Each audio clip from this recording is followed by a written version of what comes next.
نحمدہ ونصلی علی رسولہ الامین المکین الحنین الکریم الرؤوف الرحیم اما بعد فاعوذ باللہ من الشیطان الرجیم بسم اللہ الرحمن الرحیم۔ واجب الاحترام ساتھی اللہ تعالیٰ کا بے پناہ لطف و کرم اور اس کا احسان عظیم ہے کہ جس کی توفیق سے ہم اس کے ذکر کے لیے اس کے گھر میں جمع ہیں۔ گزشتہ نشست میں ہم نے سورہ آل عمران کی آیت نمبر 14 پر بات کو ختم کیا تھا، بلکہ ادھورا چھوڑا تھا میں نے اس کو، جس میں اللہ کریم اس آیت کریمہ میں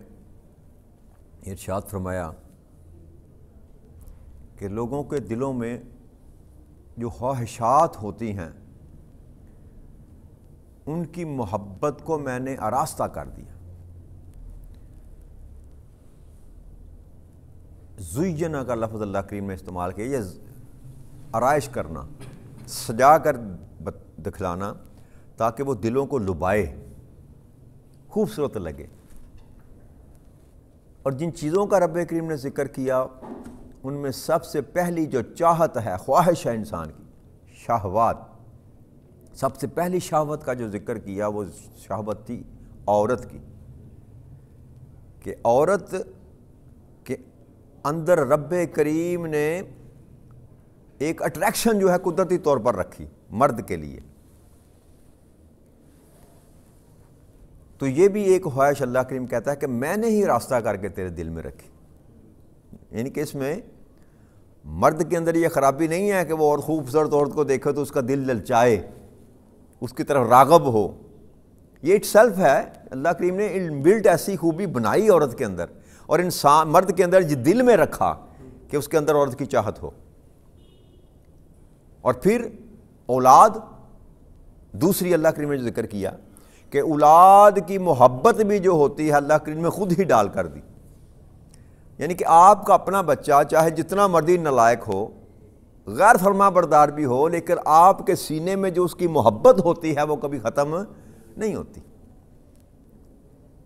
100 سال کے بعد بھی وہ بیٹا آپ کا اگر آپ سے دور بھی چلا جائے گا نا تو آپ کے اندر اس کی محبت ختم نہیں ہو سکتی۔ اور تیسری اللہ کریم نے ذکر فرمایا تھا قناطیر میں نے عرض کی تھی نا کہ اس کو کہتے ہیں بہت زیادہ مال، اور اس میں مختلف روایات آتی ہیں، جس میں ایک روایت میں یہ آتا ہے کہ قناطیر بڑے پہاڑ کے برابر جو ہوتا ہے نا مال، بہت بڑے پہاڑ کے برابر، اور بعض روایت میں آتا ہے کہ 1200 دینار اس کا مطلب ہے، 1200 دینار، اور کئی روایت میں آتا ہے کہ 1000 دینار۔ تو مختلف روایت میں اس کی مختلف قیمتیں تعین کیا گیا ہے، لیکن مقصد اس کا یہی ہے کہ بہت زیادہ مال۔ ایک تو ہوتا ہے نا گزارا کرنے کے لیے مال، جو انسان کماتا ہے، مزدوری کرتا ہے، 800 1000 2000، وہ نہیں، زیادہ مال کی محبت جو ہے نا وہ بھی انسان کے اندر ڈالی گئی، انسان بس ہی نہیں کرتا۔ یہ جو ان بلٹ خوبی اللہ نے رکھی نا مال کے اندر، کہ جو کہتا ہے مجھے اور لا، 100 والا 200 کے چکر میں ہے، 200 والا 400 کے چکر میں ہے، 1000 والا لاکھ کے چکر میں ہے، لاکھ والا کروڑ کے چکر میں ہے، کروڑوں والا اربوں کے چکر میں ہے، اربوں والا کھربوں کے چکر میں ہے، اور جو کھرمے میں پڑا ہوا ہے وہ اس کے بعد بھی وہ لگاتار وہ کمائی کے چکروں میں پڑا ہوا ہے۔ تو یہ جو مال کی محبت ہے نا اللہ کریم نے یہ بھی خود ہی آراستہ کر کے رکھی۔ اور پھر اس کے ساتھ ہی دوسری قسمیں ہیں کہ نشان کیے ہوئے گھوڑے، جیسے میں نے عرض کی تھی کہ اس وقت میں گھوڑے جو تھے وہ لوگوں کی شان کا ایک سمبل تھے، اس کے پاس عربی نسل کا گھوڑا ہے، فلاں نسل کا گھوڑا ہے، تو وہ اس کی شان ہوتی تھی، فلاں کے پاس فلاں گھوڑا ہے۔ جیسے آج کل ہمارے ہیں گاڑیاں ہیں، کسی کے پاس پراڈو ہے، کسی کے پاس پتہ نہیں کیا، مجھے تو نام بھی نہیں سارے آتے، کہ 4 5 کروڑ کی گاڑیاں ہیں، تو وہ سٹیٹس سمبل ہیں آج کل۔ اس وقت سٹیٹس سمبل جو تھا وہ گھوڑے ہوا کرتے تھے، تو اللہ نے اس کا بھی ذکر کیا کہ انسان خود نمائی جو ہوتی ہے نا انسان کی، کہ مجھے لوگ دیکھیں تو متاثر ہو مجھ سے، تو وہ خود نمائی کرنے کے لیے جو انسان کچھ کرتا ہے اللہ نے یہ بھی انسان کے اندر خود ہی ڈالا۔ اور پھر فرمایا اور پھر مال مویشی جو تمہارا ہے اور کھیتی باڑی جو ہے، یہ بھی انسان کے دل میں ان کی محبت بھی اللہ کریم کہتا ہے میں نے خود ہی ڈالی۔ یہ ساری کی ساری محبتیں ڈالنے کے بعد اللہ کریم نے یہ ارشاد فرمایا کہ یہ یاد رکھو یہ محبتیں ہیں، یہ پیدا بھی میں نے کی ہیں، یہ حلال بھی ہیں، یہ حرام بھی، ان میں سے کوئی ایک محبت بھی حرام نہیں ہے، یاد رکھیے گا۔ اگر حلال طریقے سے کمایا جائے مال تو وہ بھی جائز ہے، عورت کے ساتھ تعلق حلال طریقے سے قائم کیا جائے تو وہ بھی حلال ہے، مال و اسباب ہوں تو ان کی نمائش کرنا بھی جو ہے وہ حرام نہیں ہے، لیکن ایک حد تک کہ جس میں اسراف کا شائبہ یا کسی کو یہ اپنا روب ڈالنا، اس کا مقصد بھائی اللہ نے آپ کو اچھا عطا کیا ہے تو آپ کے وجود سے نظر آنا چاہیے کہ رب کریم نے آپ پر فضل کیا ہے، اچھا لباس پہنیں، اچھا کھانا کھائیں، لیکن اسراف میں داخل وہ کام نہ ہو تو یہ بھی جائز ہے۔ مال مویشی آپ کے پاس ہیں، بہت زیادہ ہیں، یا کھیتی باڑی بہت بڑی ہے، مربوں کے حساب سے آپ کو اللہ نے زمین عطا فرمائی ہے، تو اگر حلال وسائل سے حلال طریقے سے آپ اس کو رکھ رہے ہیں اور اللہ کے رسول کے بتائے ہوئے حکموں کے مطابق حقوق اس میں سے ادا کر رہے ہیں تو سارا کچھ جائز ہے، سارا کچھ جائز ہے۔ لیکن یہ سارا کچھ حلال گنوانے کے بعد اللہ کریم نے جو ارشاد فرمایا نا کہ یہ دنیاوی زندگی کا سامان ہے، کیا انسان یہ مت بھول جانا کہ تجھے پیدا کر کے تمہیں یہ اسباب دے کر ان کی محبت تیرے سینے میں ڈال کر اس کا مقصد یہ تھا کہ تمہیں دنیا میں چھوڑ دیا جائے، نہ، یہ محض دنیاوی سامان ہے تیری زندگی کا، جو کہ مدت جس کی انتہائی تھوڑی ہے، انتہائی تھوڑی ہے۔ اور اللہ نے فرمایا کہ اللہ کے نزدیک جو ہے نا اس کے پاس جو ہے ٹھکانہ وہ بہتر ہے، اور وہ ٹھکانہ کیا ہے؟ وہ ٹھکانہ جنت کی شکل میں ہے، وہ جنت کی شکل میں ہے کہ اس دنیا میں جو انسان کمائے گا، کھائے گا، لگائے گا، اللہ نے فرمایا یہ تو یہیں رہے گا، لیکن جو میرے پاس ہے وہ بہتر ہے۔ اب ساتھ ہی اللہ کریم نے اس مال کو، وہ جو وہاں آپ کو عطا کرے گا، وہ جو زندگی وہاں آپ کو عطا کرے گا، اللہ نے فرما دیا کہ وہ بہتر ہے، وہ اس چکر میں نہ پڑنا،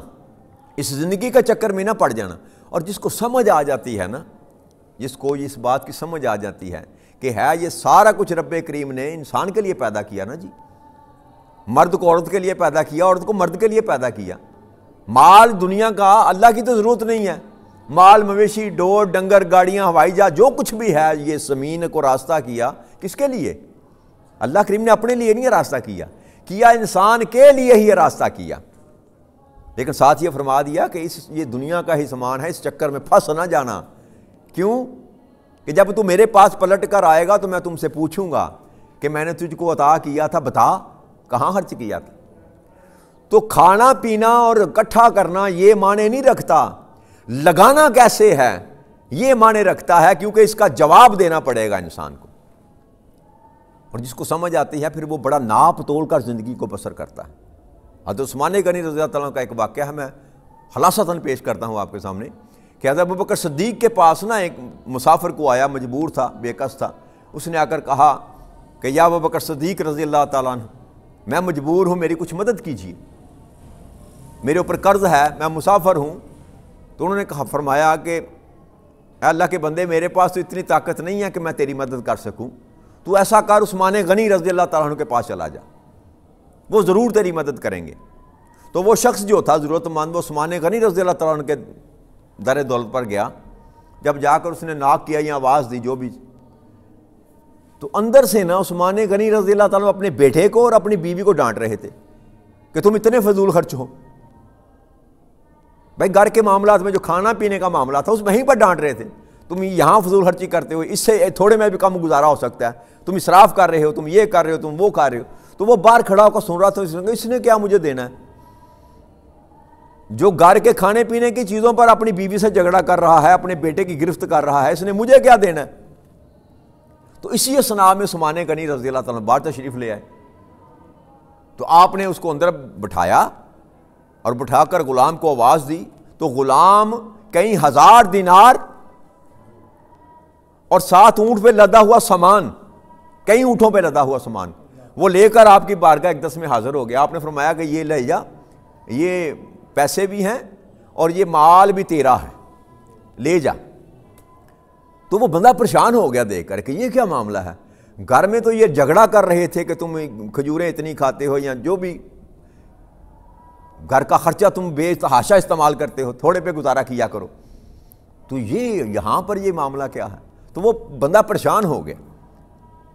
تو ہمت کر کے کہنے لگا کہ یا اللہ حضرت مجھے ایک بات تو بتا دیں کہ یہ معاملہ کیا ہے؟ آپ گھر میں یہ معاملہ میں نے سنا آپ یہ کر رہے تھے اور یہ میرے ساتھ یہ سلوک۔ تو آپ نے فرمایا کہ وہ معاملہ جو تھا نا وہ میری ذات کا تھا، وہ میری ذات کا تھا، وہاں پر میں سوچ سمجھ کر خرچ کرتا ہوں، یہ معاملہ میری ذات کا نہیں ہے، یہ اللہ کے ساتھ میرا معاملہ ہے۔ تو وہ کہنے لگا کہ آپ کو کیسے خبر ہوئی کہ مجھے اتنے پیسوں کی ضرورت تھی؟ وہ حضرت عثمان رضی اللہ کہنے لگے کہ جنہوں نے تجھے بھیجا ہے نا، مجھے اس بات کی بھی اللہ کریم نے خبر عطا فرما دی، جہاں سے تو چل کر آیا ہے۔ ابوبکر صدیق سے تو نے بات کیا کی اور ابوبکر صدیق نے تجھے کیا کہا، مجھے اس بات کی بھی خبر ہے۔ تیرے آنے سے پہلے مجھے سارا احوال مجھ پر اللہ کریم نے مجھے نمایاں کر دیا، ظاہر کر دیا تھا، تو میں نے تیرے آنے سے پہلے تیرا بندوبست کر دیا۔ وہ کہنے لگا کہ اعلیٰ حضرت یہ چلو مال اسباب تو ٹھیک ہے، تو یہ اونٹ میں کیسے آپ کو واپس کروں گا؟ تو آپ نے فرمایا کہ یہ اونٹ بھی تیرے ہی ہے، یہ اونٹ بھی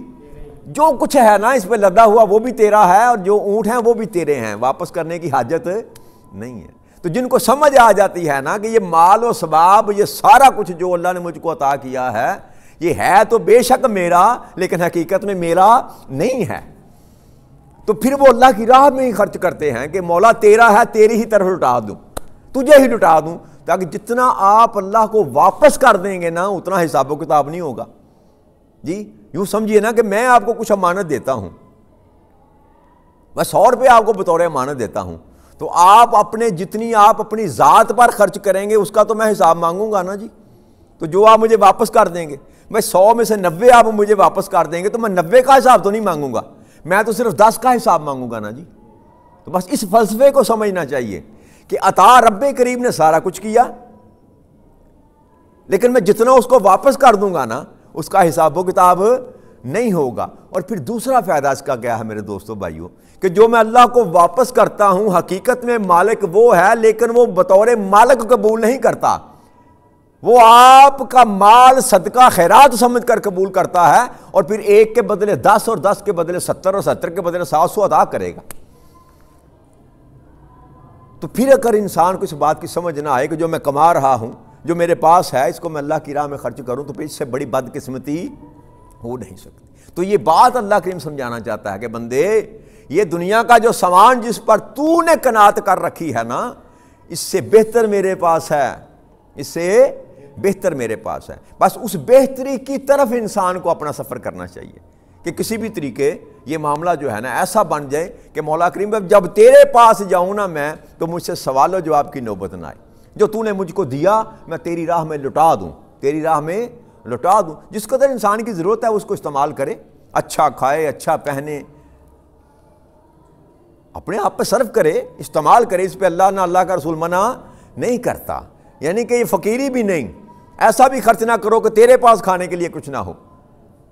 اپنی ذات پر خرچ کرو لیکن اسراف میں نہیں داخل ہونا۔ باقی جو کچھ بچتا ہے نا اس کو اللہ کے راستے میں خرچ کرنے کی عادت ڈالیں، کیونکہ جو آپ نے وہاں بیچ دیا وہی آپ کے کام آئے گا، جو یہاں پڑا رہا اس پر لڑائی ہے، جھگڑا ہے، وراثت ہے، جھگڑے ہیں، وہ تو بانٹنے کے لیے لڑیں گے، جھگڑیں گے، بھائی بھی جھگڑیں گے، بہنیں بھی جھگڑیں گی، جی وہ کہے گا میرا ہے، وہ کہے گا میرا ہے، تو آپ کا تو وہی ہے جو آپ کھا گئے یا آپ اللہ کے راستے میں لگا گئے، اس کے علاوہ آپ کا کچھ نہیں ہے۔ تو اس میں کوشش کرنی چاہیے کہ جو اللہ نے ہم کو عطا کیا وہ اللہ کے راستے میں لگا جائیں، اللہ کے راستے میں لگا جائیں۔ تو اس سے آگے اللہ کے ارشاد فرماتے ہیں، اے حبیب قل انبئکم بخیر من ذالک ذالکم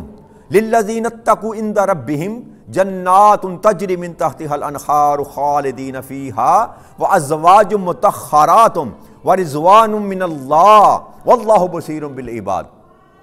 اب یہ اللہ کریم بتا رہے ہیں، اے میرے حبیب آپ ان سے فرما دیں کہ کیا تمہیں میں ان سب سے بہترین چیزوں کی خبر نہ دوں جو میرے ہاں پرہیزگاروں کے لیے ہیں، ان کے رب کے پاس پرہیزگاروں کے لیے ہیں۔ کیا؟ ایسی جنتیں جن کے نیچے نہریں بہتی ہیں اور ان میں ہمیشہ رہیں گے، اور پکیزہ بیویاں ہوں گی، اور سب سے بڑھ کر یہ کہ اللہ کی طرف سے خشنودی نصیب ہوگی، اور اللہ اپنے بندوں کو خوب دیکھنے والا۔